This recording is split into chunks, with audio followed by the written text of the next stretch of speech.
Welcome to turning a moment into a movement.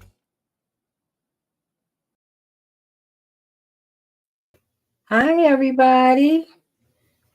Hello, hello, hello. Hello. Attorney Mac, Trisha Duckworth. How you doing this evening? Excellent. Thank you. Bless, bless, bless.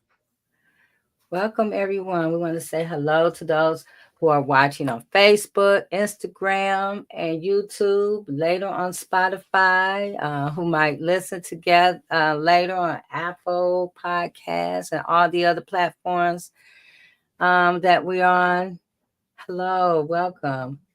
Tonight, we just wanted to pop in and have a community check-in.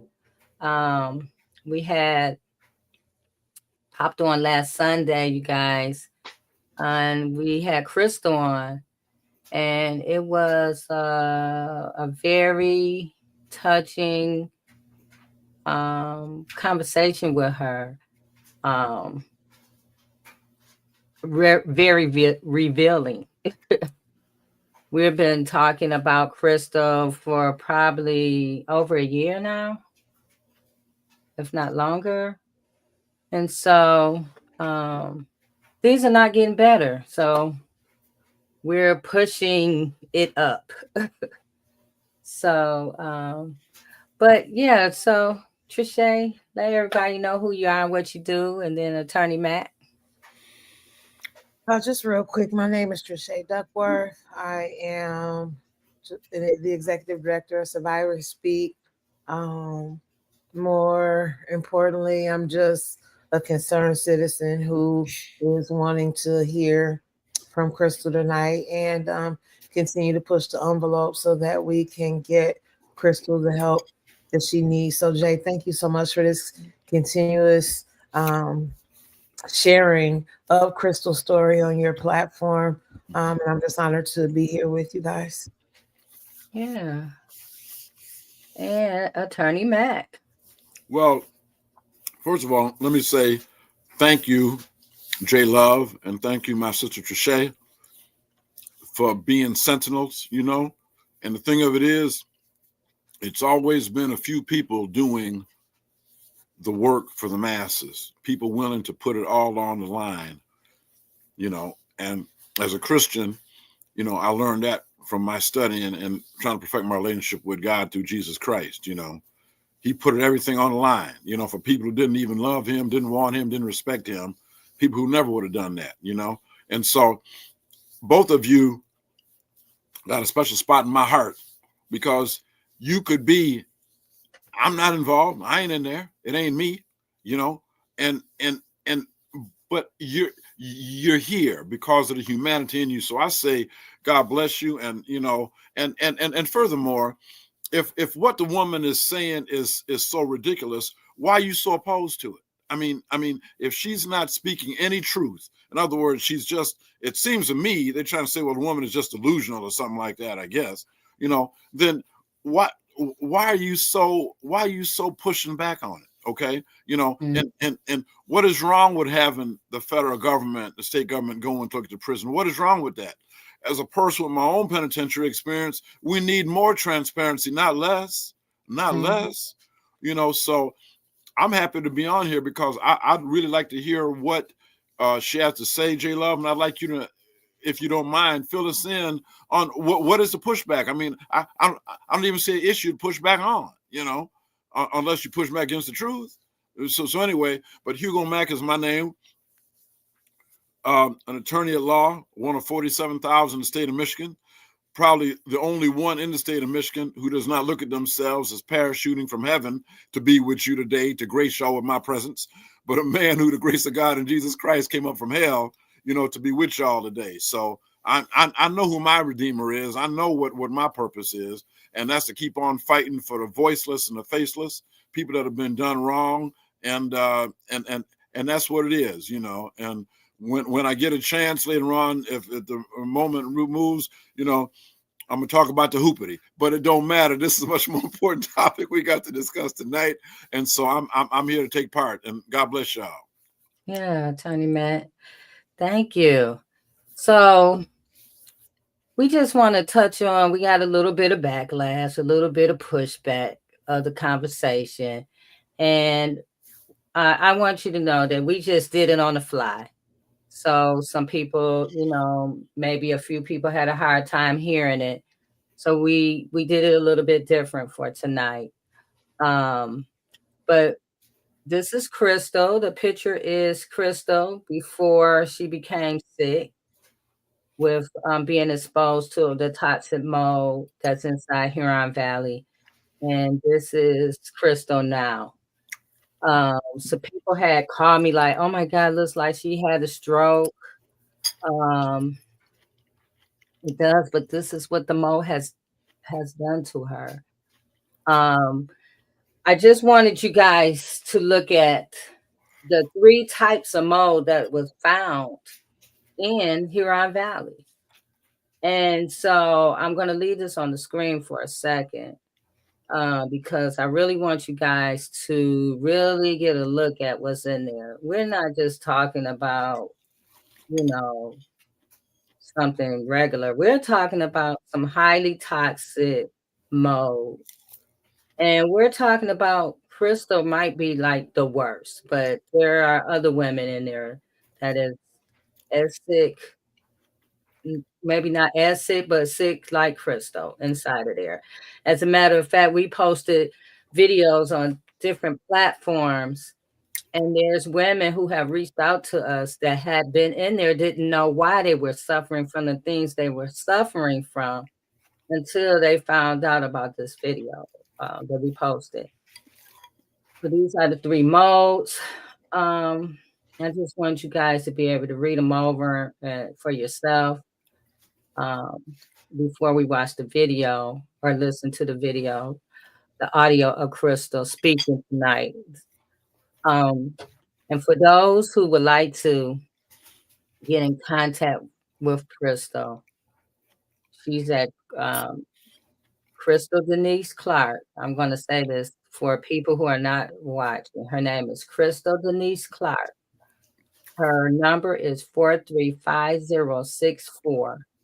Women's Huron Valley Correctional Facility, 3201 Bemis Road, Ypsilanti, Michigan, 48197. Again, Krystal Denise Clark, Krystal with a K. 43506, Women's Huron Valley Correctional Facility, 3201 Bemis, Bemis Road. I'm just spelling this out because we have people who listen to the audio. And that's in Ypsilanti, Michigan, 48197, if you want to connect with Krystal.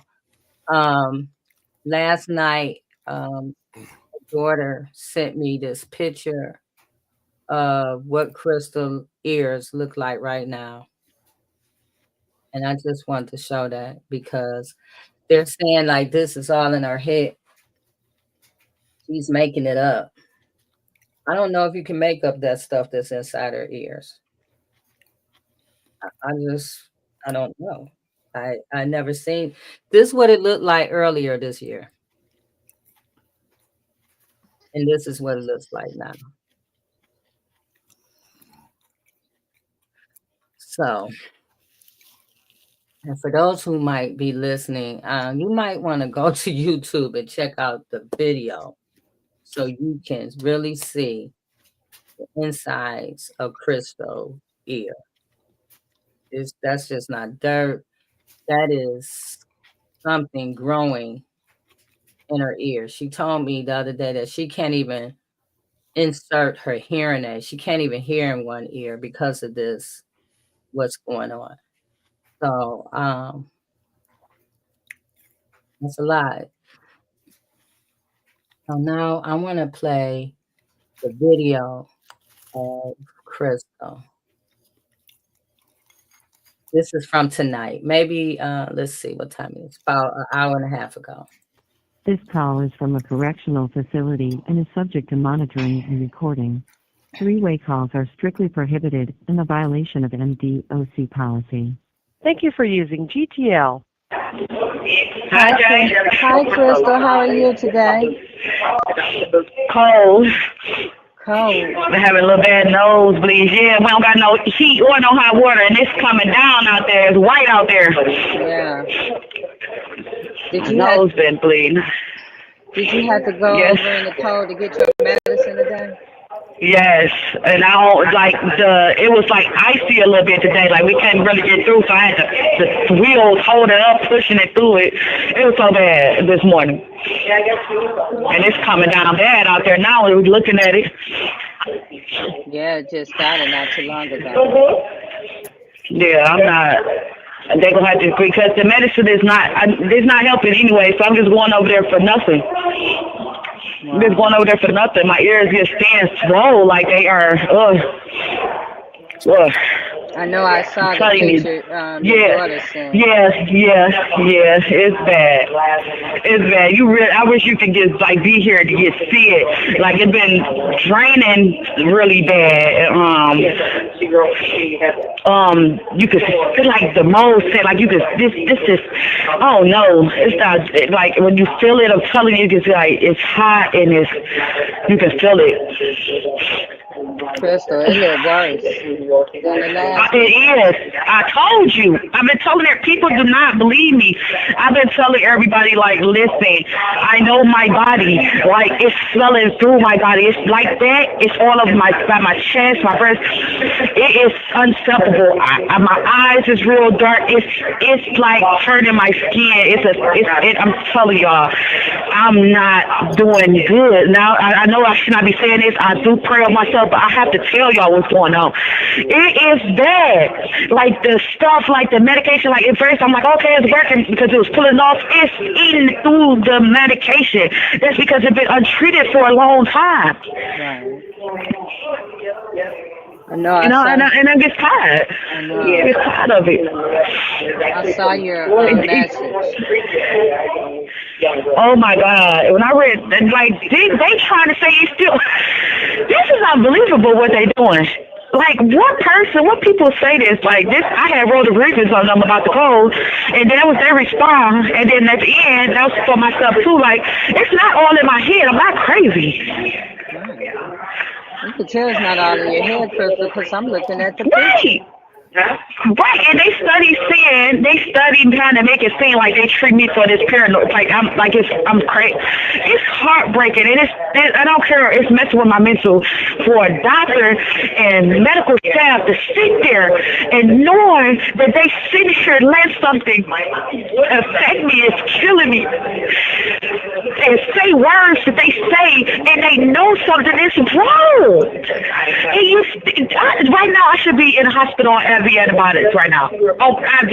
I should be getting the medication through IVs. Because the pills is not going to work. Like the nurse even said, it's sitting there so long. Like it's obvious, we can see it. They can see it. The officers, everybody, they see it like this shit is not normal. That's what they say. They say this is crazy. Like what is going on? Like they like, do you got support out there? Have they saw this? Oh, like yeah, I do got support. I said yeah, I do. They like this is unacceptable.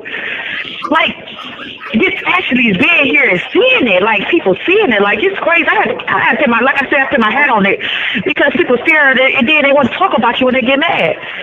Like this is a medical. Y'all sit up there talking about this is something that I've been trying to get help for a long time before I even got like this. That I could have been helped.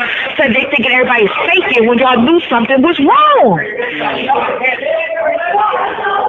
When I got that message, I said, I had to type y'all that message, like, this is wrong. And they think, like, okay, I ain't gonna know because they're using the words like I ain't gonna know what they're trying to say about me. No. They're still trying to make it seem like it's all in my head. Man, like, you should see the stuff come out on my pillows. Like, I gotta watch my pillowcase because it's keep on. Like, this is wrong. This is wrong. And you know it's bad when it starts smelling like this. It's bad. It's coming through me. It sounds like you having problems with your breath. Are you breathing hard? I am. I've been having it for a couple of days now. But I've been telling her, she say I don't qualify for a breath. I said I got two inhalers and chronic asthma, chronic bronchitis. You mean to tell me I'll qualify for a breathing treatment and I was getting them 3 times a day? Oh no, you all right. I said, oh my God, this is just heartbreaking. It's heartbreaking. So I said I was gonna write a kite to them and ask them what is the treatment, because I've been on the medicine for 30 days now almost. Look at this. Like, we need to figure out a plan before it's too late, for real. Enough is enough trying to play like I'm crazy, trying to play like it's all in my head when y'all ain't know. I'm me coming out here and I could be taking this medicine in my unit that I'm supposed to. Like, come on now. They know the weather is getting bad. Man, and on the walker, Jay, the walker is so hard for me. Like, I be trying to push through it because I want to like be talking about me, but I be trying to force myself. And then when I force myself to do it, my heart starts racing. I'm out of breath, but I still push myself. I still push myself to do it because I don't want everybody to be like, oh, look at that. Oh, she stopped her medication. It's not about me stopping my medication. It's about my health. I gotta worry about my health. I got a heart condition. I'm out there crying. I gotta worry about that too. And they don't care. They don't care. Every day they just don't care. Like, just acceptable. Like, they know it. Like, come on. I said I was going to send you this message so you can call me so I can send this play this recording tonight. I'm recording this now, but yeah, this is sad. Like my legs, everything in pain. But I'm just, I can't give up. But I gotta still think about my life and me. How it's too cold, especially going out there in the cold like this, and coming back in the cold. Right. Oh man. So there's no heat on right now, Krystal? No, we don't have no heat. We ain't had no heat. We ain't had no heat in a while or hot water. Again, we're a little warm and it's that cold. I've been telling the PC, the run. I told everybody. They know. They're very. Excuse me. They're very aware of this. They very aware of this, and they keep on saying, okay, they look at me all like, every time I try to talk to them, frowned up. When everybody else come talk to them, they are smiling and happy. I didn't do nothing to y'all. Y'all did this to me. I've been asking for help for almost 15 years now. If y'all would have took the action and did what y'all supposed to do and helped me, I wouldn't be like this. I wouldn't be like this. I gotta choose to go to Medlines or go to eat because it's too far and it's too cold and being on this walker. I shouldn't have had to pick. Right. It's 28 degrees today.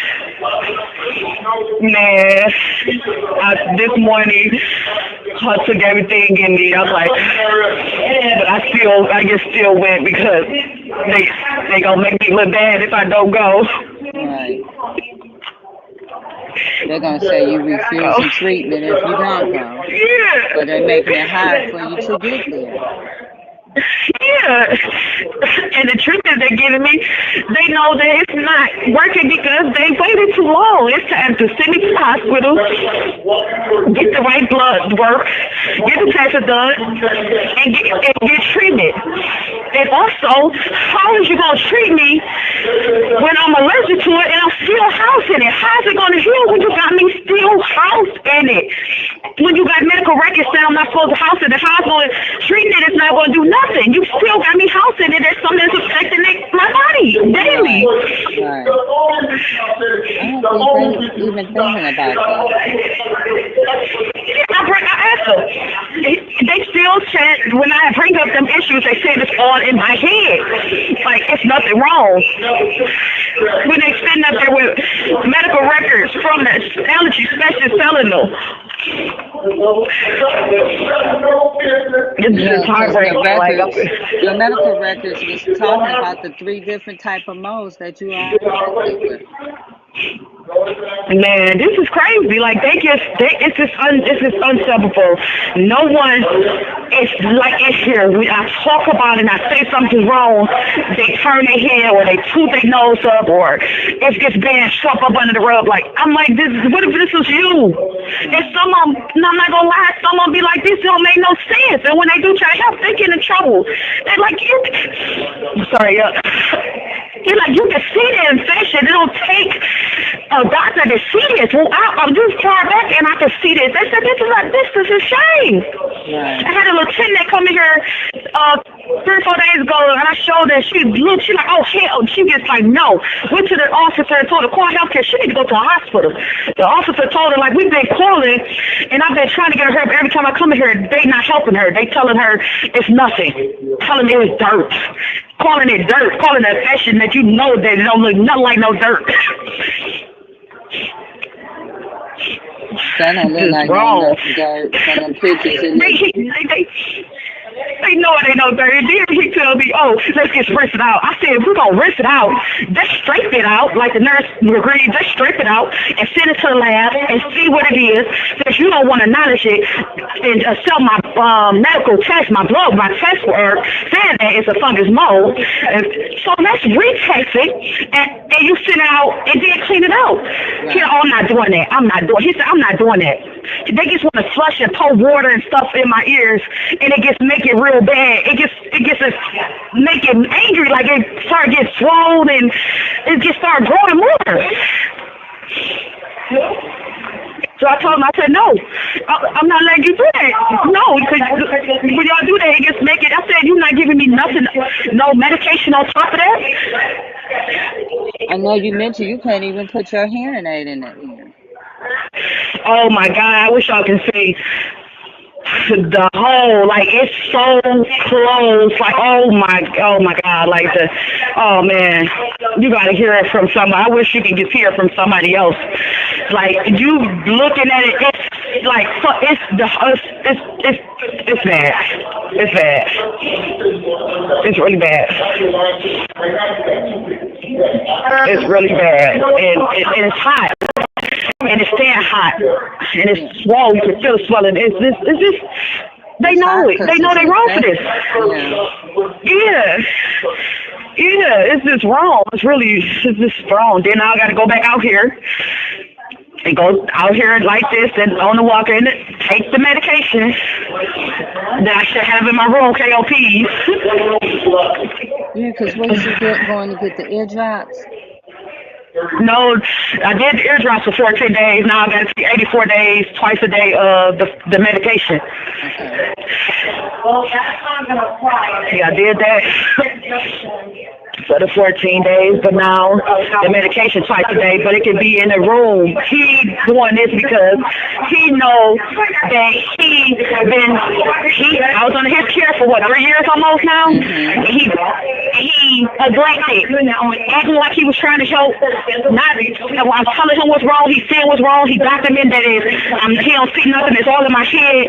Now when it took the head doctor to come in here and start these medications, now he's trying to cover himself by acting like I don't know how to do doses or, they trying to make it seem like I'm crazy. I know goodness well how to fit eardrops in my ear and take a pill. I'm on, over 7, 8 medications now, heart medicine I take in myself, all that. So why would I not take this medication? Right. That's to cover himself, to act like, oh, I'm doing this, you did the treatment. No, you did this, sir, you neglected me. This doctor, they all should be fired. I'm telling you, I don't see how they still here. I say again, when you came in as a head doctor and you seen this, and they've been neglecting it for so long, all of them in my care should have been off. I should not be seeing them until you do an investigation and see why did it take so long and why did she haven't been out. You as a head doctor should have summed me out. Right.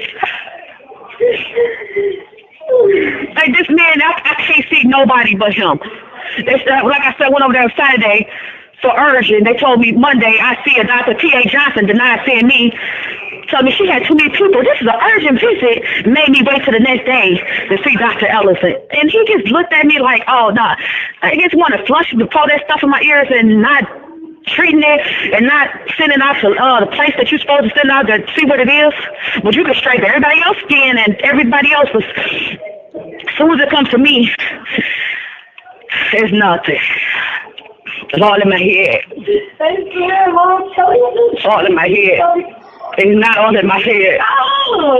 I've been telling the truth from day one. When I started breaking out with the rashes, the hives, and staying swole, and couldn't breathe. And they used to say it wasn't nothing. Like, oh, it's allergies. They knew it wasn't allergies. They knew from day one. And now I'm getting changes there. When I see my babies, you know, and my sister the other day, they're like, oh, your eyes so dark. You know, my mama looked at me, sweetie. She couldn't even really look at me. You know, she could say, baby, you still pretty, but I see the hurt in her eyes. Like, I see it in her. Like, you know, this really is affecting me. And when I get people telling myself that God got me, you know, I'm still breathing. Yeah. I'm still waking up. Yes. I gotta keep on telling myself that I'm so tired, like I'm dizziness and my headache, like it's just really bad. It's just really bad.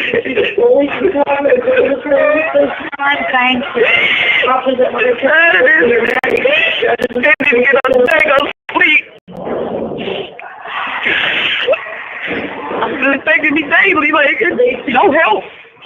People are supposed to get help, niggas neglecting me and mistreating me, like it's nothing. No.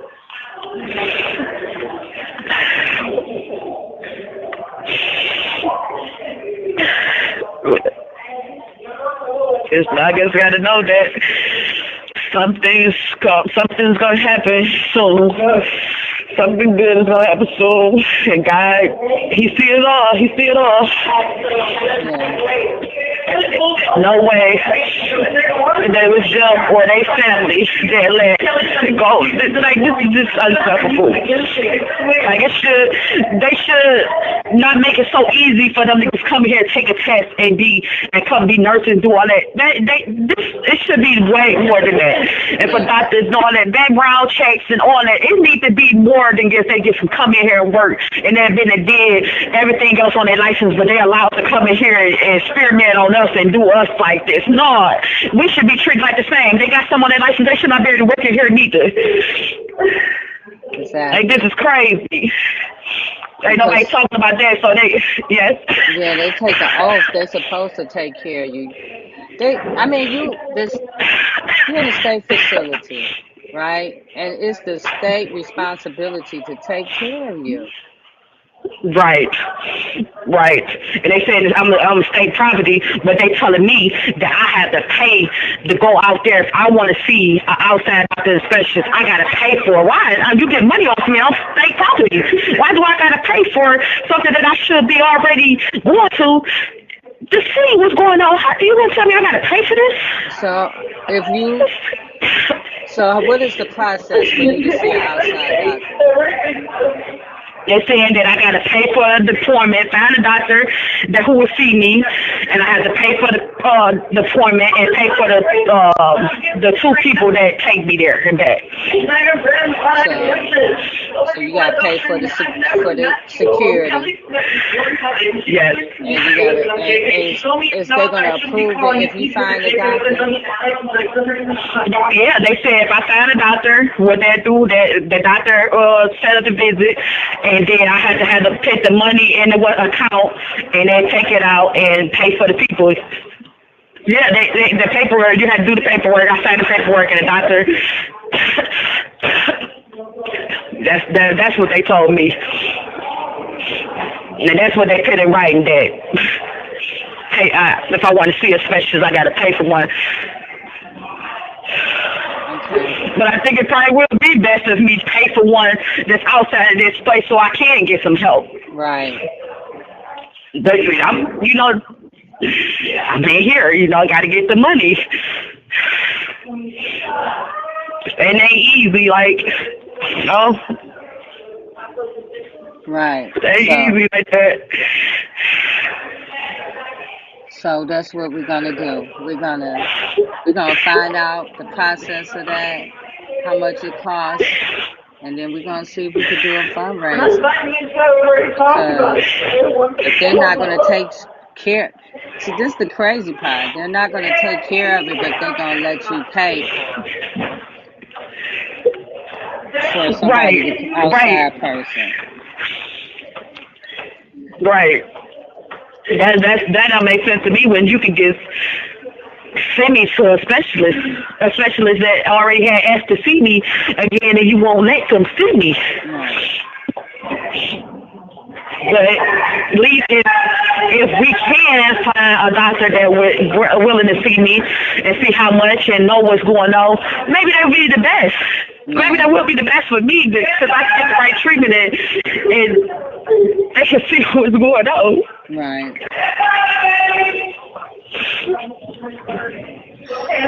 Man. I just want to check in with you, Krystal, to get an update. I am so sad and sorry about what's going on right now. I know this is hard, but we said we was going to keep doing this until something changed. So, yeah. Is there anything else you want to say before we, I just want to just tell everybody thanks. Everybody who willing to take the time out to listen and help. I really need y'all help. I really need y'all help. This is not right. This is not right. I'm begging, please help. Please. Krystal, yes. It was a few people that, in the comments last week that said, she did, what she did, and that's, can you address that? Like, they want to talk about the negative parts, but we're talking about, yes.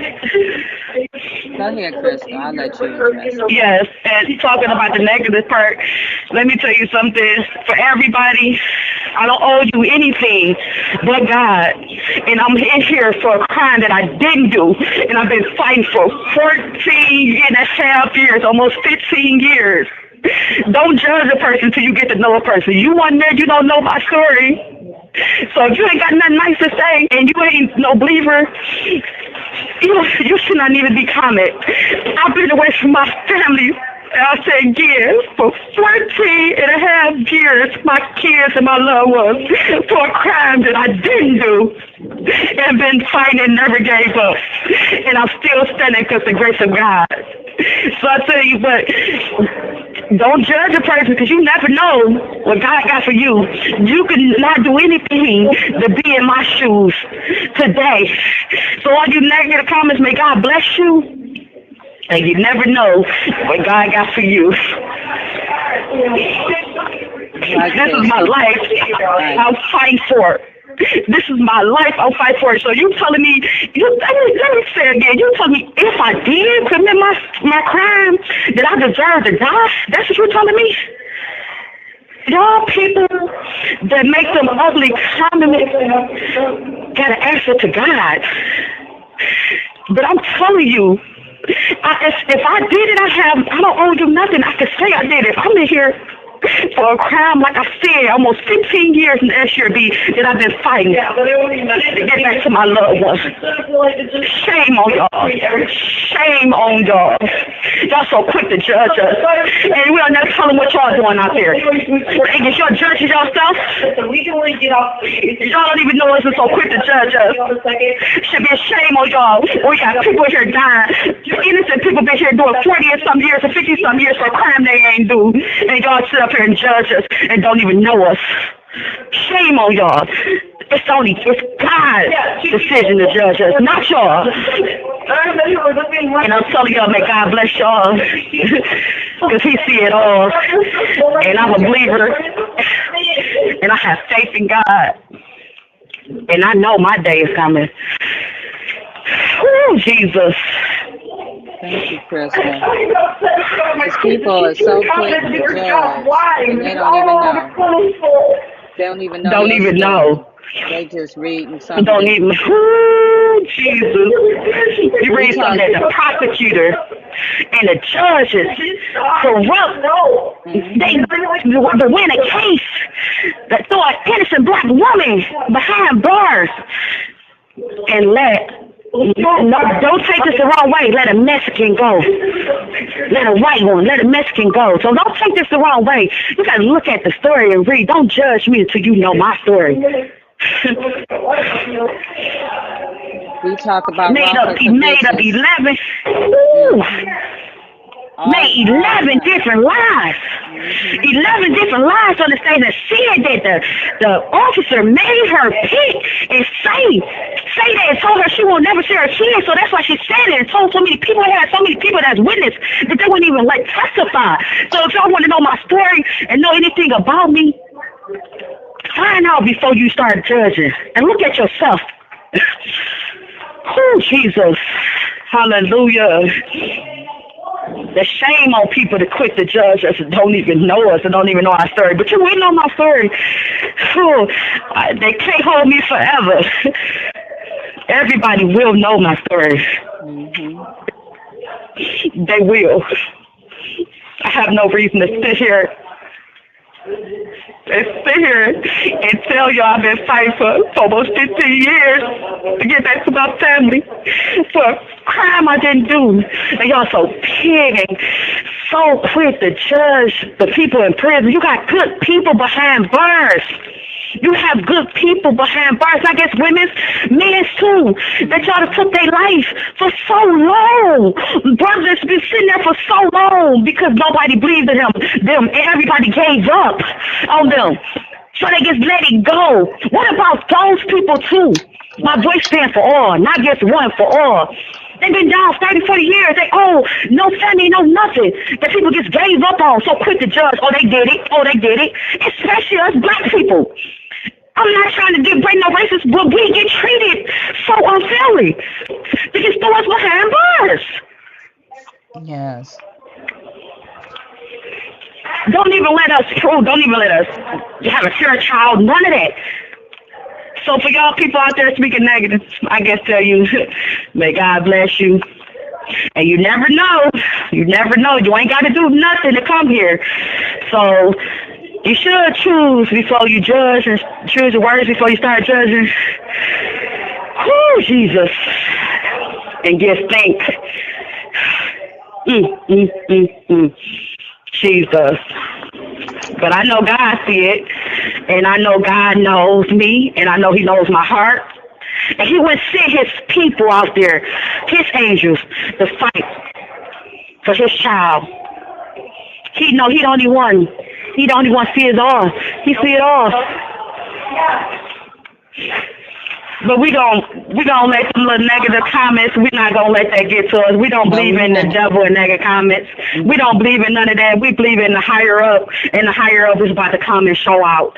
So I just want the negative people that's talking negative. I want them to just get the tone in and get to seeing what God about to do, because He's about to come in and show out. I know that's right, Krystal. You know, I really thank all of you that's by my side and fighting with me and care about me, and may God bless you all. We're not going to let that take. But when we start letting that get in control, it's just trying to stop us from doing the good. Right. That's what the devil's trying to do. Right. He try to come in between to stop it. But we're not going to let him.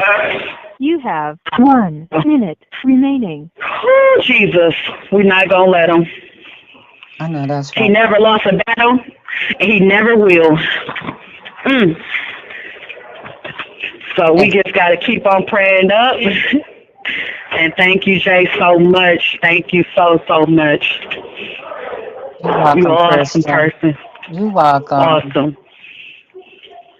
And for the ones don't know my story and don't know, they will know, and they will see it. Mm-hmm.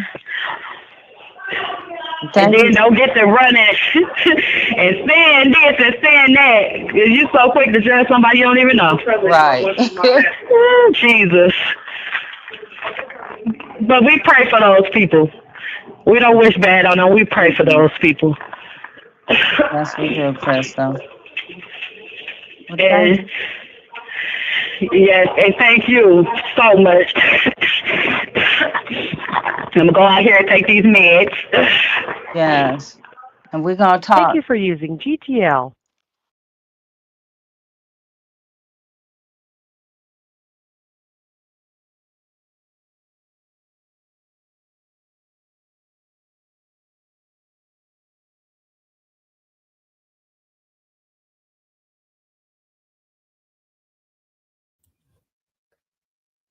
Hey, you guys.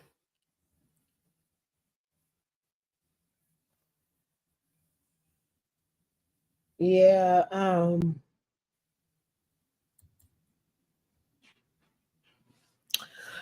think it's very interesting that Krystal can continue to share her story over and over and over and over and over and over again. I look at how the year progressed from, what was that, July? That picture until now. And I think Dr. Ellison should be put under the prison. I think they should make him sit right in the same ward as Krystal and the rest of those women and allow him to be exposed to all that mold. I remember speaking to a news reporter who argued me up and down that there's no way that mold can grow on somebody's skin. And I went and I researched it and sent it to them so that they could see that that's not true. I don't know what it's going to take. Who's going to stand up? Because there are all kind of people that know. There are all kind of legislators that know. Ombudsman knows. Congress knows. Senate knows. State reps know. Community knows. Podcasters share, so the word is being reached. Everybody knows. But what are we going to do about it? Right. That's what I want to get to. Like, what can we do about this?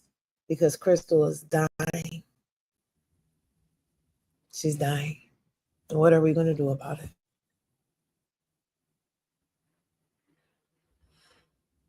Go ahead, Attorney Matt. Yeah.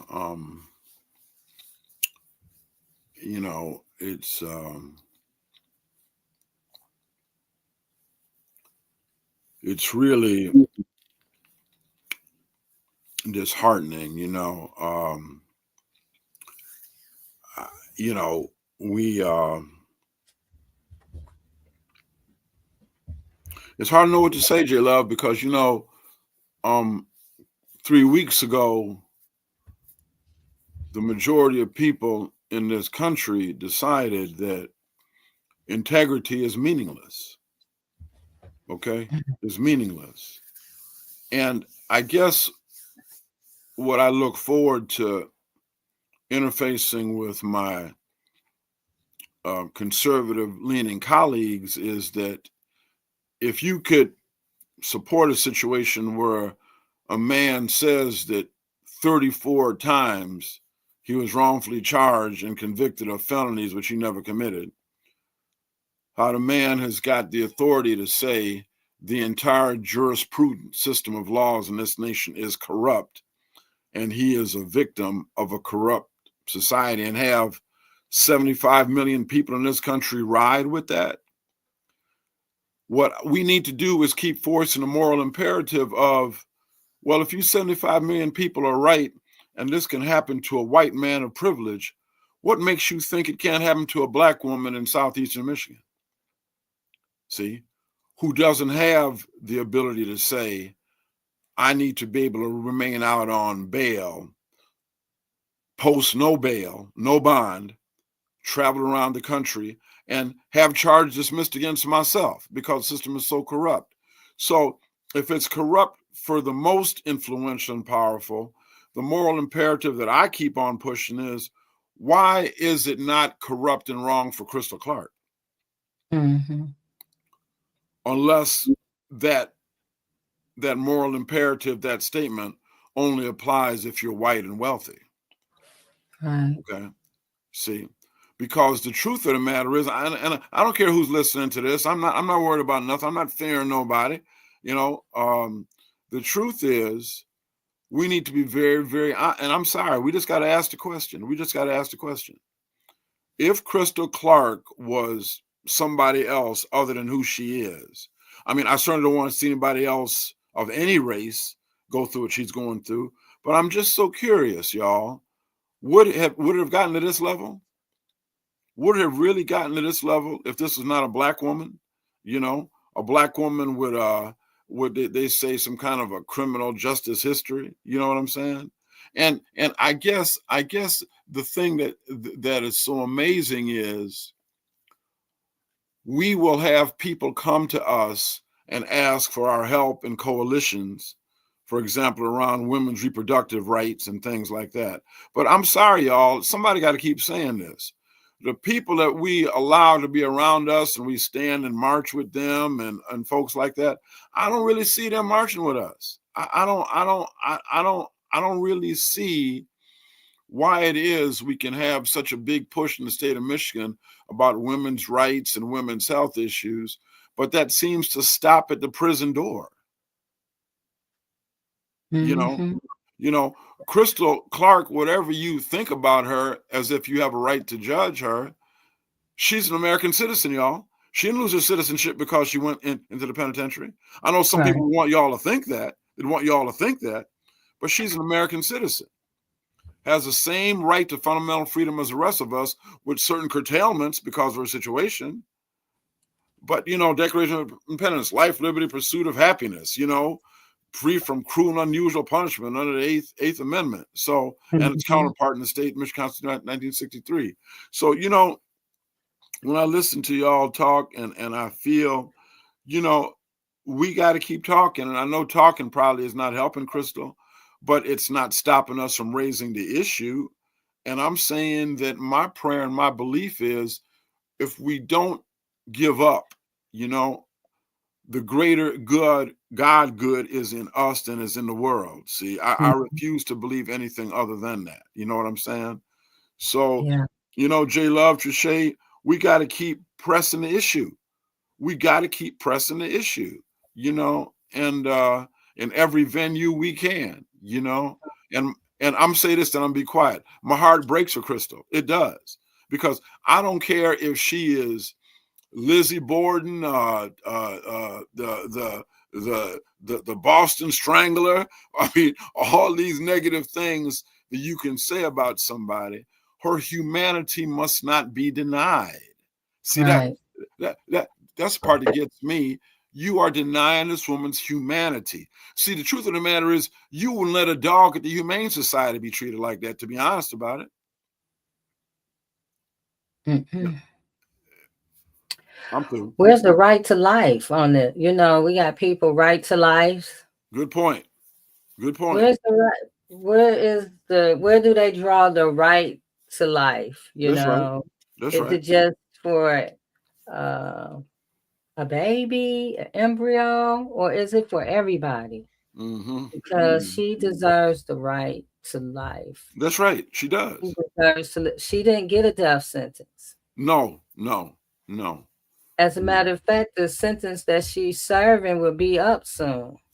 And along that same line, I'm sure y'all know that in the state of Michigan, there is no quote unquote death penalty. So in other words, even if Krystal was serving life imprisonment without the possibility of parole, that still doesn't justify denying her humanity. It doesn't. It doesn't justify that, y'all. It does not. And so when I read those comments, I was like, wow, we talk about wrongful convictions. Since we came here because of wrongful convictions, right? Right. And so it's easy to look at somebody's, go on Otis and look at somebody's stuff and then say, well, hey, They did A, B, C, D, and so that means it's okay. We have a Zonery at the Zonery. We have them on this platform. We talk to them. We have events with them. They have events with us. We see videos all across this United States of people being exonerated, and we still don't believe that people are in prison wrongly. Are you kidding me? We just had we just had a big story this week of a man being wrongly convicted. That they changed the whole fire report of this man, changed it to fit the narrative so he could go to prison. These things Krystal talks about it, how in this 30-minute conversation, she discusses about how the miscarriage of justice that caused her to be in prison. So we can't be so quick to jump on these narratives on the bandwagon, especially what Attorney Matt just brought up. We have our president, our to be, who says he's wrongly convicted. So again, Attorney Matt, you said that if he has miscarriages of justice, that 75 million people got behind him, why we can't get a community in our state of Michigan to get behind Krystal? What is so hard for us coming together and say, hey, we need this lady to get some medical attention? Mm-hmm. Why is it so hard to get a state rep or a senator to go in here and say, hey, I need to see this lady. I done got so many emails and I done got conversations and I've seen videos. Why is it so hard for somebody to go in there and say, let me put my eyes on her? Can we get her to the hospital? They have a hospital that they send people to. Oh yeah.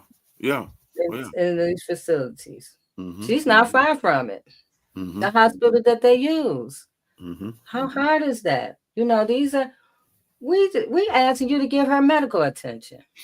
Mm-hmm. Mm-hmm. J. Love, is there any feedback as to the attorneys that are involved in her case right now? Because last time we spoke about some attorneys were in court on something. Now, do we know anything about that? So I do know that she has some upcoming case trial that's coming up in a couple of weeks.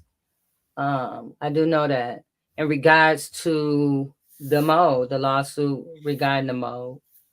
I know she's been in close connecting with her attorneys, and I think the last time you spoke to me about it, Attorney Mack, and I talked to one of the attorneys that represent her.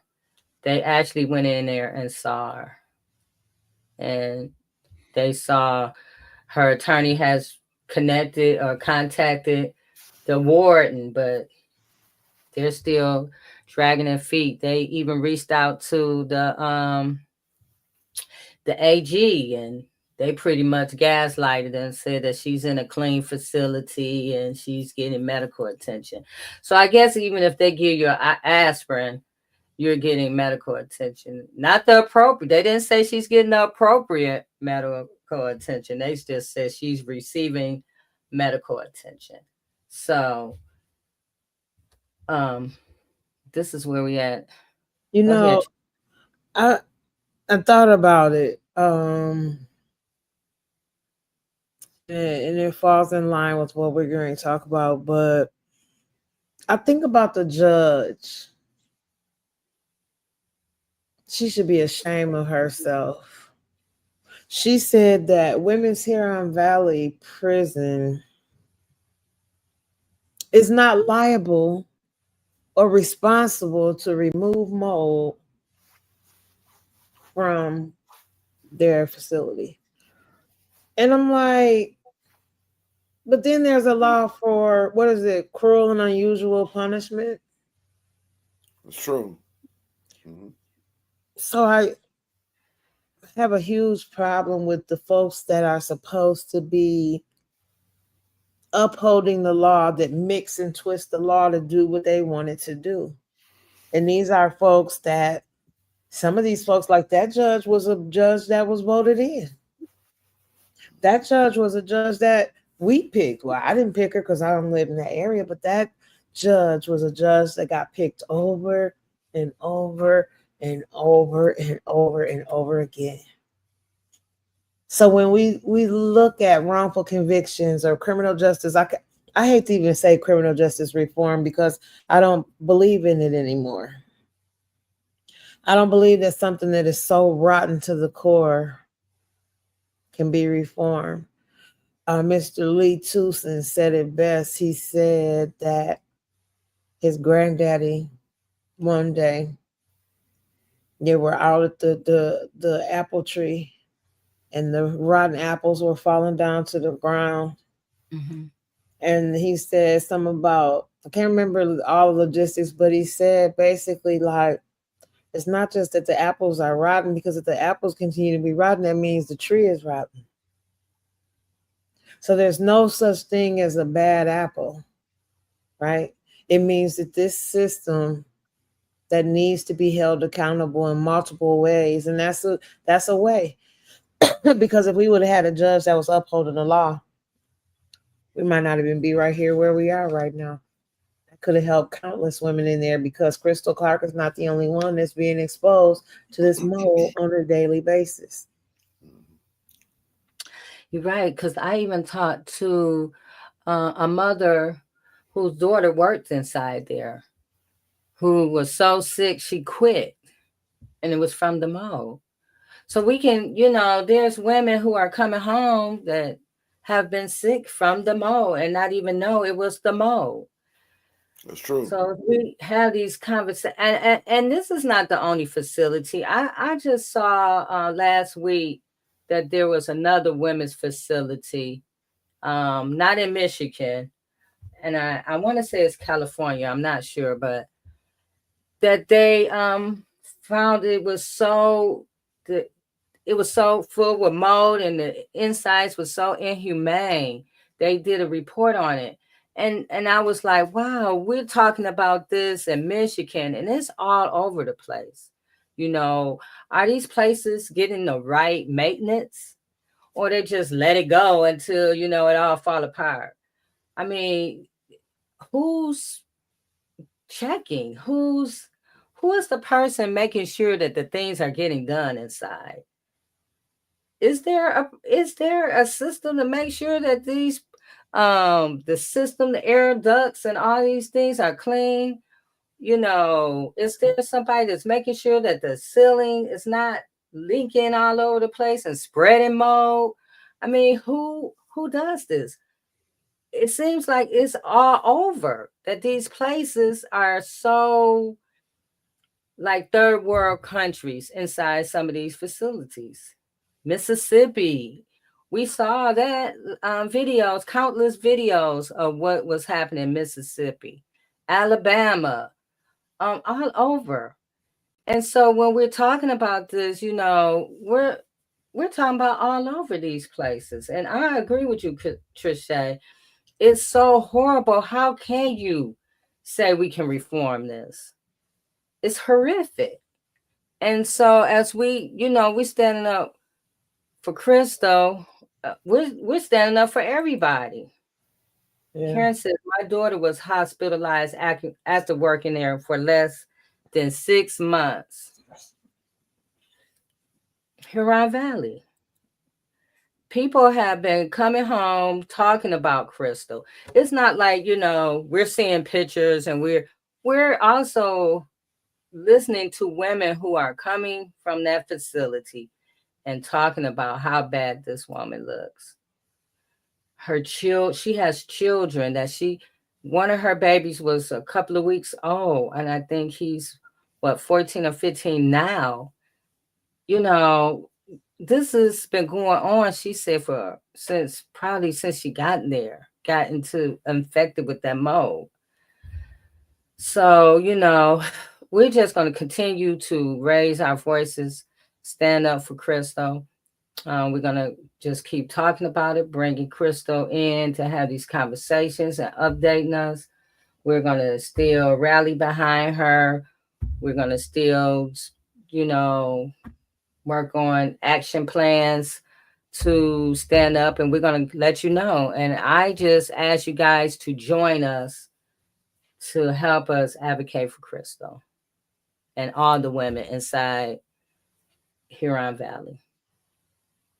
But again, like you said about the judges, we also have to start doing our due diligence when we're voting or not voting, as it looked like a lot of us didn't do. But we're going to have to start looking at who we're voting for. I know we have on this panel have talked to elected officials. We have all from, state reps and senators and congresswomen and everything.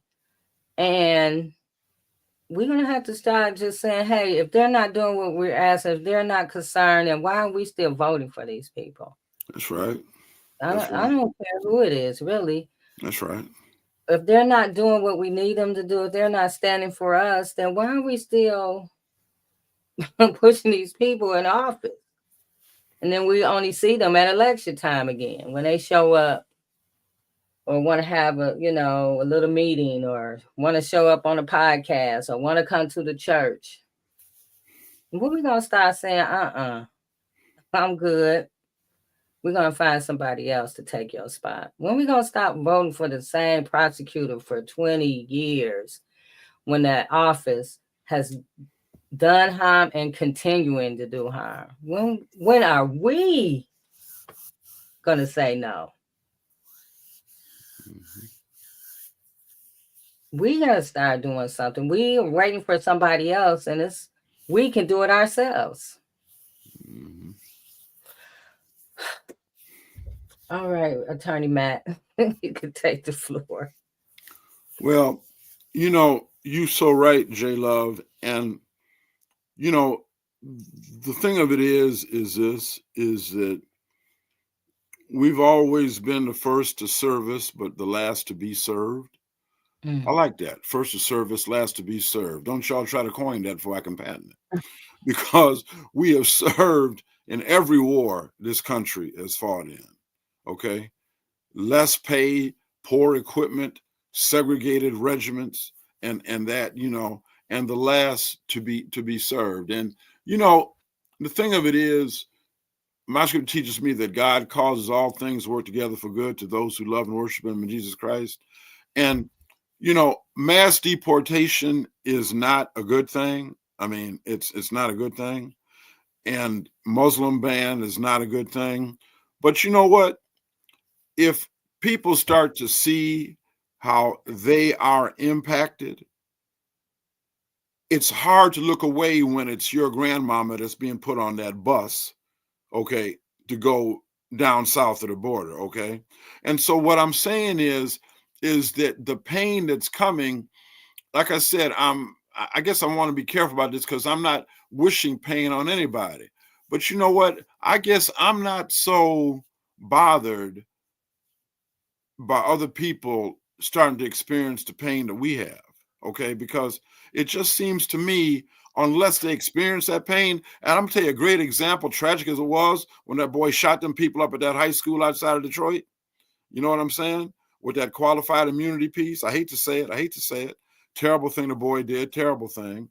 But you know what? Until that happened, and until that boy's parents tried to hold them school officials accountable, they did not, and I'm not putting everybody in a boat, but a lot of Caucasian citizens, they didn't understand qualified immunity and how that hurts because it didn't impact them. See, it didn't impact them. But they found out, what is that, Oakland County, wherever that was, that Oakland County courtroom, that no, qualified immunity protecting them principles and stuff. Y'all ain't got nothing coming. So, maybe with the pain of deportation, which is a form of imprisonment, by the way, you know, and internment camps like they did with the Japanese. Yes, they did. Yes, they did. Yes, they did. And by the way, them people got reparations. But it's so interesting to me how reparations seems to stop with our Asian brothers and sisters. You know, nobody wants to talk about reparations for the 430-year victims. But anyway, J Love, be careful about giving me the floor now. So Sad, Attorney Mac, but true. Yeah, you know, so I guess for me, with this dark cloud that is coming over our nation, you know, if more people start feeling this pain, and people who seem to think that the system is for everybody to be crapped on except them, and they find that out, especially, and see, and I'm gonna say this thing right here. When the man coming in the office said, let the police do their jobs, we know exactly who he's talking about, and we know exactly what community he's talking about. He's not talking about Boise, Idaho. He's not talking about Billings, Montana. Okay. He's not talking about Provo, Utah. Okay. So we know who he's talking about. Okay. We know that. So, but the problem that they don't understand is when they unleash cancer and they say that cancer is only going to affect one part of the body, the dark part of the body, they don't understand cancer spreads. Cancer spreads, y'all. And so it will come to them. Mark my words. Mark my words. This thing about let the police do their job, and, you know, all this stuff about trying to hold the police in line, all these consent judgments. What they're going to realize is, yeah, you're going to stick the police on the black folks and the brown folks, yeah. But they're not done, J Love. They're not done. It's going to spread out to the, I hate to say it, I'm not categorizing everybody all in the same boat, but it's going to spread out to whites. Yes, it is. Yes, it is. The man has already proven that. He don't care about them people in West Virginia and them coal mines. They can all get black lung. He don't care about them people. He said COVID ain't nothing but a flu, and 300,000 people died because of him, and we lost 1 million people. Those are poor white people who's dying too, J Love. See what I'm saying? So, but anyway, so when it comes to understanding, like them poor people had to do in Oxford, that's what it was, with that Oxford shooting, then, you know, J Love, maybe then we can start getting a coalition of people that's saying we got to do something about this. But until then, we got to keep talking and preaching, J Love. That's it.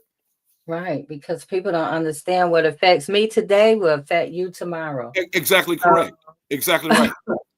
You know. This is the 60th anniversary of the Civil Rights Act, right? That's true. And it's just being leveled, right? And all it's just being blown up. But people don't understand when stuff helps Black people, everybody benefits. Absolutely. Everybody benefits. Absolutely. And so when stuff is negative for Black people, eventually it's going to be negative for you. We're seeing that. Like, that's right. So for years and years and years, you know, it was always said about, you know, driving right Black, right? It was known with our community, but it was a myth to everybody else, right? That's all right. the things that was happening. That's right. And so now, as you can see, it's starting to spread to everybody. A lot of people are getting pulled out of cars. It don't matter now, you know, and things are happening to other people now. That's right. So that's right. We have to think about look at this. It's not just for one. For now, this is where they perfected at. Right. When these wrongful convictions was happening, we're talking about, you know, doing slavery. When slavery ended, this is how they created this whole entire system. Right. Only convicting folks and just grabbing people because they wasn't work. Oh, you're not a slave anymore. Well, we can put you right back in slavery, and they called it convict leasing. Yeah. And so look now, fast forward to today.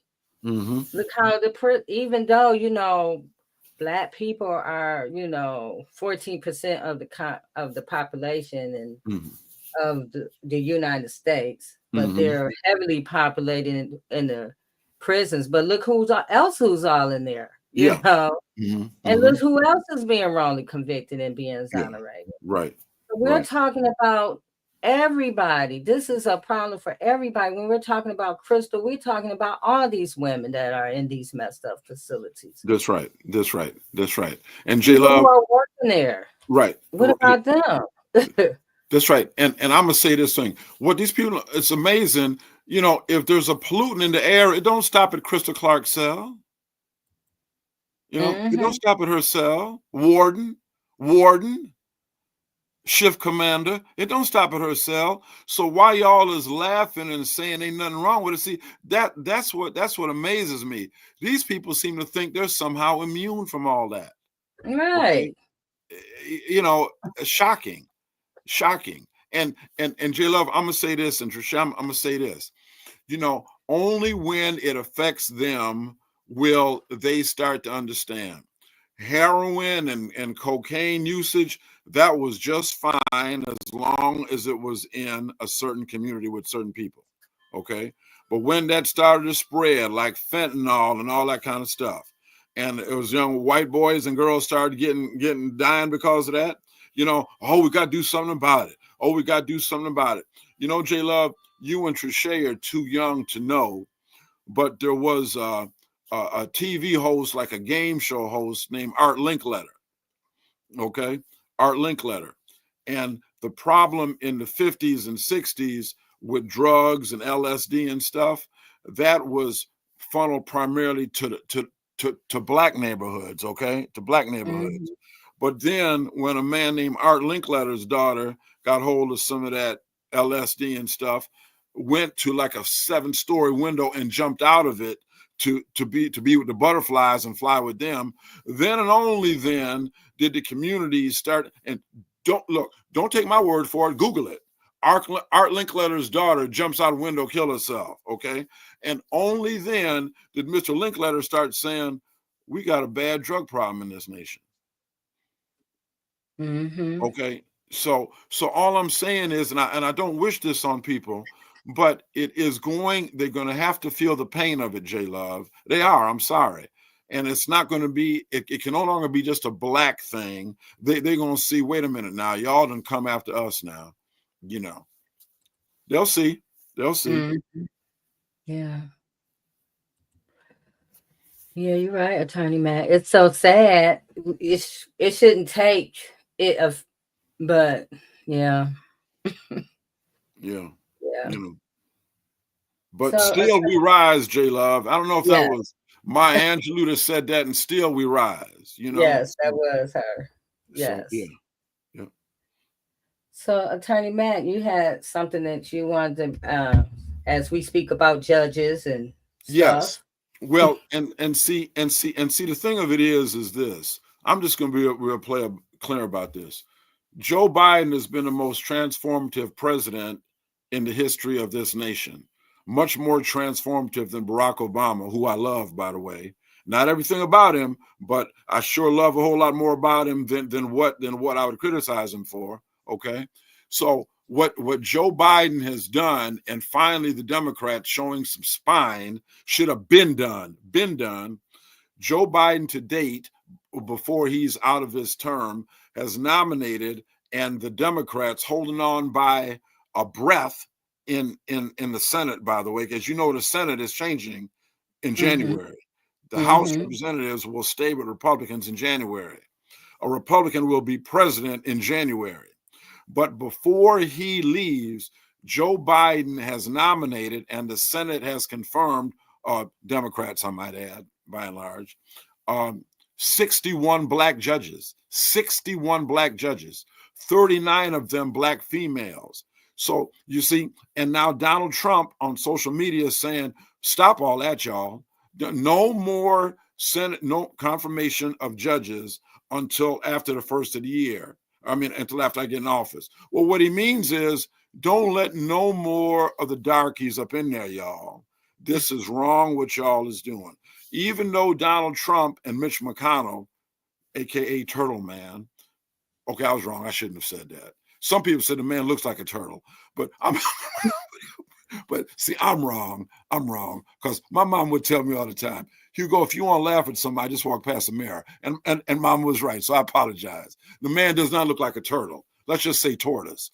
So anyway, so what I'm saying, so what I'm saying is that on his way out the door, Donald Trump had like 250 judges confirmed in just one term.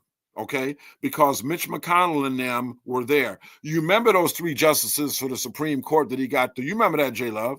You remember that? That's unprecedented for a person in one term to be able to do 3 justices. You know, most presidents are fortunate if there's one, but he got 3 in, and that's because now we've lost large tracts, the Voting Rights Act. You know, J Love, we've lost track to that. We've lost affirmative action, J Love. So for all y'all people who thinking I'm protesting against the system, I ain't voting. Well, guess what? Here we go. So in any event, so I applaud Joe Biden and Democrats for finally growing part of a spine and saying, you know what? They done kicked us out anyway. Why we worried about what they think about us? So I'm so happy Joe Biden is on his way to filling about 230 federal vacancies in terms of judges and getting them confirmed by the Senate. That's the only backstop we have, J Love, to get decent-minded people in these district court and court of appeals positions that can try to put a stop to some of the madness that's fitting to roll down on us. Yeah.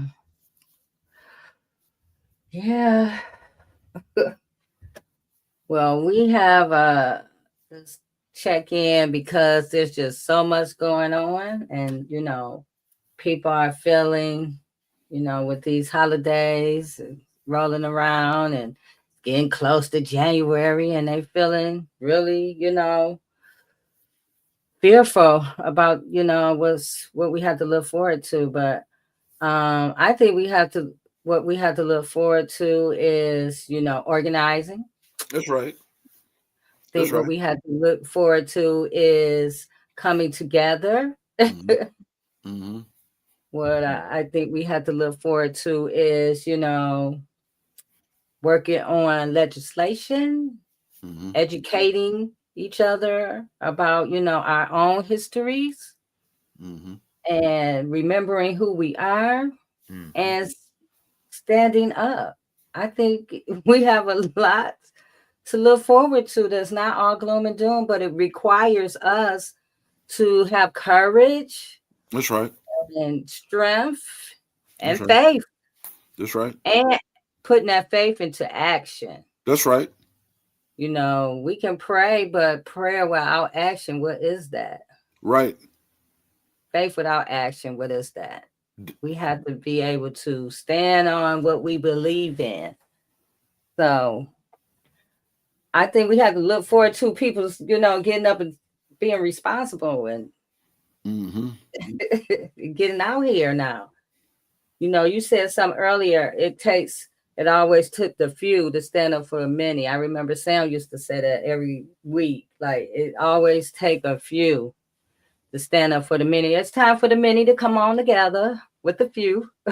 We waiting on y'all because we was out there in the rain standing up. Trisha almost got arrested out there. So hey, I'm sorry. You say Trisha got arrested. J Love, I gotta say, what else is new? we was gonna have to put the freedom line on speed now. Look, I keep telling y'all, I've been at rallies with this woman and I've seen her almost get arrested more than once.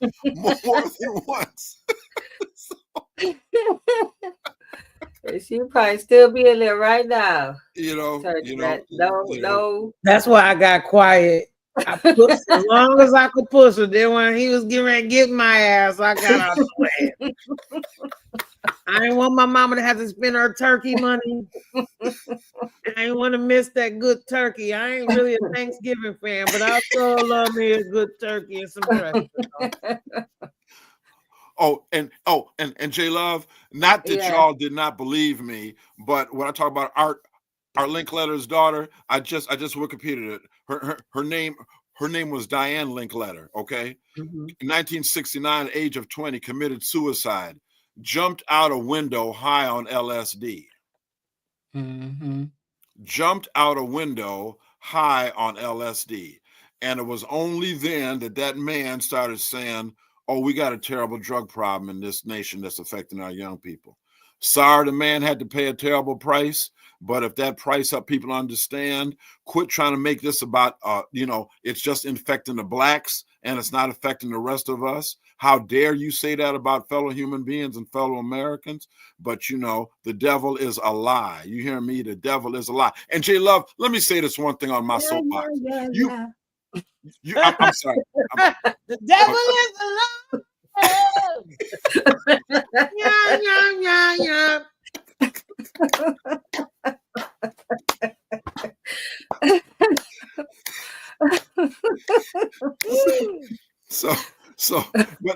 But please, y'all, indulge me this one last thing. You remember what they were saying in terms of some of our Caucasian sisters that said they voted a pocketbook and about the economy. Remember that? Mm-hmm. Okay. Well, tell me this. If people are so concerned about the economy, why is it 80 million people traveled over the holiday? 80 million people. That's almost a fourth of the population of the United States of America. They weren't worried about the price of eggs in. Okay, when he's getting on them planes, trains, automobiles, they weren't worried about the price of eggs in. And why is it now they say retailers say we online to have the best year ever with retail marketing for the holidays? Okay, people going up there spending money, putting money on their credit cards even more. So please don't tell me you were so concerned about the dang economy when you want to say things was better with Donald Trump when he inherited 75 straight months of decreasing unemployment and higher wages from a man named Barack Obama, okay? Cruised through 3 years, 2017, 18, and 19 on Barack Obama's coattails, then something happened called COVID, okay? COVID, okay? Why we got such damn selective memories as to what caused the supply shortages and stuff like that. People had to be inside so don't get injured. And one last thing, for all you people talking about you voting the economy, you thought Donald Trump had an economy. Do you know what a tariff is? Do you know what a tariff is? Simpleton. That is a damn tax. Okay. So y'all don't y'all complain to me when the price of produce, beef, gasoline go up, okay, and you talk about, the economy is better under Trump. Y'all finna take a ass whipping like you ain't never seen before. Excuse my language. But, remember that, y'all, when these tariffs hit, okay, remember that, and then you say things are so much better. They got this thing called they call this thing called FAFO. I don't know what it stands for, but I know. But I know they're gonna find out. I know that. But when them chicken wings go up to $9 a pound. Oh yeah. Hey, y'all, don't. They come from China. Right. Hey, y'all, don't blame Kamala. Okay. Don't blame. So we'll see how great the economy is going to be. You know what, you guys, it reminded me what people said about Snyder. Remember that? We want to vote in a businessman. They wanted a businessman to run Michigan. He right. poisoned the whole city. Yeah, that's right. They still haven't recovered. Right. I don't even think it's about black or white, because there are plenty black bourgeois folks. What I think is that I don't know about anybody else. I've been on the bottom with the least of these since I became disabled and stopped working. And that was back in 2008 when my doctor declared me disabled. A lot of people don't know that, but I'm still able because God is able. But for black folks, some of us, it looks the same no matter who's in office. So I need people to just stop it. Now for the black bourgeois, yes, y'all might be upset. I'm finna get it. All folks finna get it. All those that were not busy putting their hand to the plow, not about Donald Trump, because that's the thing. Donald Trump did not usher in racism. Let me just hold on. Hold on. Y'all listening? Donald Trump did not usher in racism. So for everybody that just woke up yesterday and act like you don't know the state of America and what it's been for a very long Right. time.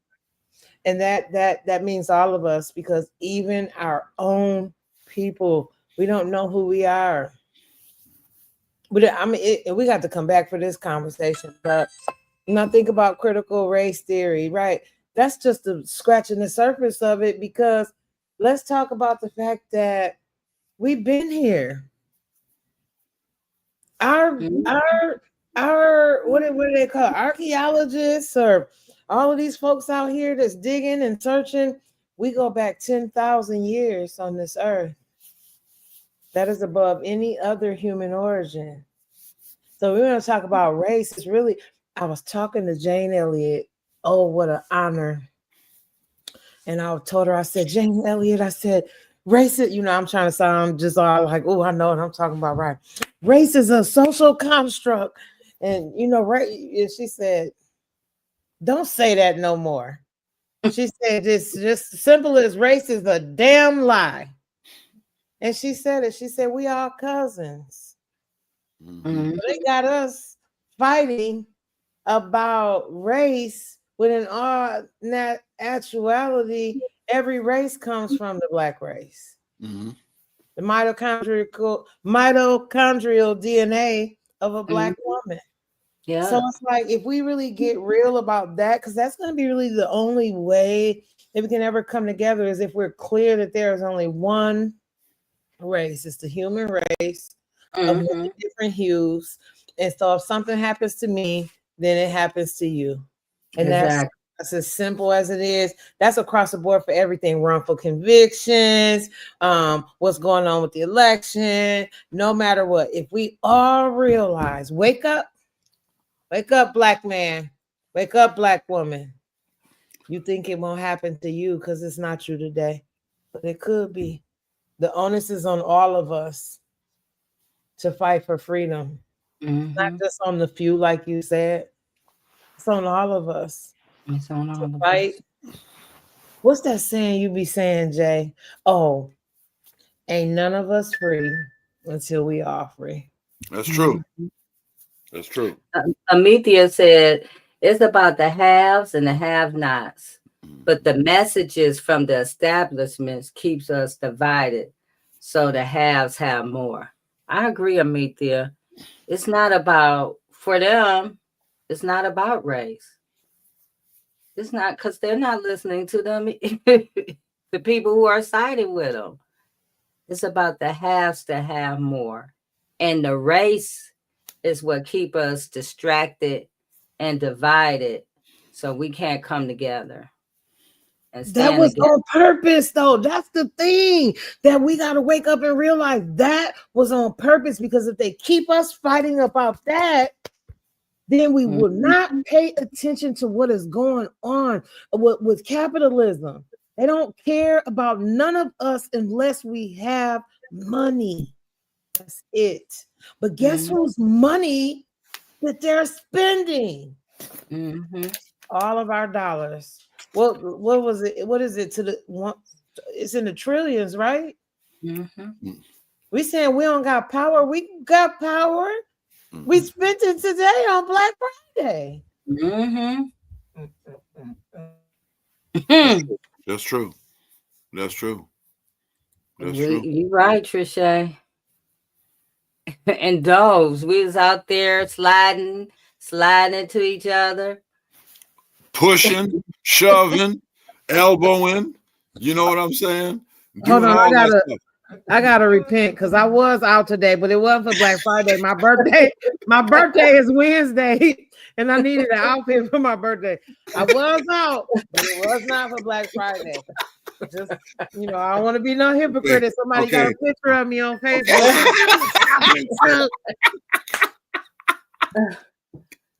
Okay, Trisha. We go. Wait, Trisha. We're gonna accept it, Trisha, this time. I'm going to a cabaret tomorrow. I needed something to wear. Look, y'all don't believe me? Here go my tickets. Here go my tickets. I'm going to.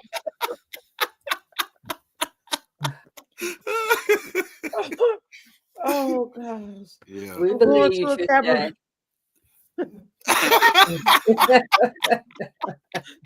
Going to a cabaret tomorrow. I had to get something to wear. I had to get something. Oh goodness. All right, then. All right. Well, Attorney Matt. Yes. Push, pull, hey, push, pull for real. I better get your card in my pocket because I probably needed it last week. I told you, I got it. I got his number in my phone. Hey, look here. I'm honored, y'all. I'm honored.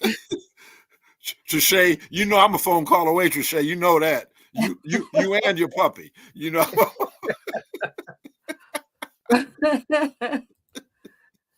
Oh my goodness. That is too funny. I'm trying to get something up before we leave, you guys. But yeah, we just want you guys. We just came in to check in. I wanted to show this is the original Black Friday. Oh, yeah, that's right. Exactly right.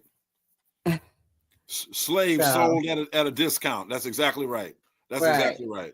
While we out here running, don't forget where Black Friday really came from. That's right. So I'm going to leave it right there. Attorney Matt, do you have anything you want to say before we leave tonight? Well, you know, our prayers and continued support, but faith without works is dead, you know, for Krystal and what she represents, y'all, you know, and then, you know, hope is never lost, you know. Dr. King, you know, about the most transformative person in my life, you know, outside of my family and certainly me getting arranged with God and Jesus Christ, made it very clear, you know. He said we got some difficult days ahead. He said that. He said that, you know, and he said he felt discouraged in Chicago. He didn't have to feel discouraged in Southern Alabama. He felt discouraged in Chicago when people was throwing bricks at that man. Can you imagine that, throwing a brick at somebody? Throwing a brick? You know what I'm saying? So, you know, so y'all, and then, you know, remember the racism that we fight is systemic. I mean, it's systemic, you know. So I just pray for y'all and the other people that are in this movement, for God to bless you and protect you. You know what I'm saying? Because you stand for righteousness and you got an enemy. We got a common enemy, y'all, who doesn't want to see nothing positive happen with us. So I say, hey, I love y'all, my comrades, and, you know, and we here together. So Lord willing, we're going to see each other again. Trisha, now, you keep my card for that cabaret, Trisha. No, I'm going to be good at the cabaret, you know. We'll be protesting it. And just FYI, okay, I was just standing up for my rights, quoting the statutes about protesting, and because they didn't know the law, they were upset. You know, you can't be a Black woman and know the law, okay? And so we had them standing down for a while, and I just kept walking, and leave it up to DPD. A DPD officer was like, "I'm gonna get this darky." And so he got out and said he was going to arrest me. And I barked at him a few times until I seen the handcuffs, you know, and then I was like, okay. You know how you're running home and the bully, and then we get up on the porch and be like, yeah, you know. But after I stepped on the other side, then I went off on him again. But I was so out on that sidewalk.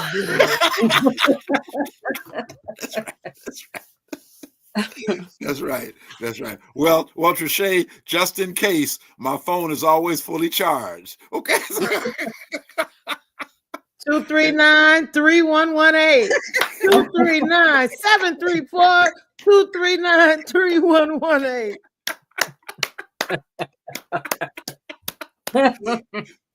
Free line. Yes. Amen. Hey, I love y'all. Okay. I Do love you have y'all. anything you want to leave us with? You good? So we'll be back next Friday, Lord willing, Lord with willing. Larry Amen. Smith, our friend and his honoree. And I'm sure this is Larry Smith. So we're gonna let him do what he do. We just gonna be here to support him. So we're gonna Amen. be here next Friday, Larry Smith. And just you guys, as you take the rest of this long weekend to think about Krystal, Yes. pray for her. If you feel so led, send her, a letter, reach out to her. You can, or pay her. Or some money. Or yeah. That's a If good you can point. also put some That's, money on her book, or that's a good point. That's a she good has point. children. There was a saying that Nicholas Buckingham used to say, and I don't know if I'm got it right, but it says something about if you take a black man out of community, it ruins the family. But if you take a black woman out, no, it ruins the community, or the community suffers, something like that. Yeah. Yeah. So she's been taken out of this community for 15 years, and her children have suffered. Wow. Yeah. Their lives have probably been so different with their mother. So we want to, help them this holiday season. We have links on our pages where you can support, if you want to support her daughter Destiny. Krystal has 3 grandchildren that she rarely gets to see. So she rarely gets to see her family. They came up here and were denied to see her. They don't even live here.